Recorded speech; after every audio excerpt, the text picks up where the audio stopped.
दोस्तों मैंने फ्राइज खा चुकी है, मैंने फ्राइज खा ली है। मेरी बहन देखे कैसी बंदरों की तरह खा रही है।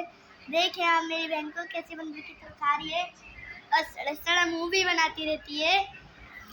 तो चले हम नेक्स्ट वीडियो स्टार्ट करते हैं।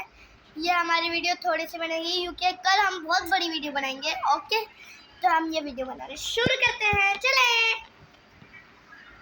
तो सबसे पहले मैं आपको अपनी खाला का घर दिखाता हूँ, ठीक है। ओके चले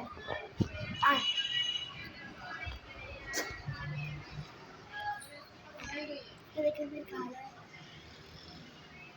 देखिए मेरी खाला है, देखिए मेरी खाला है, देखिए ये मेरी खाला है। और कैसा है मेरी खाला का घर? जेल ली है, ये जेल ली है, ठीक है। तो आज हम ये वीडियो एड करते हैं।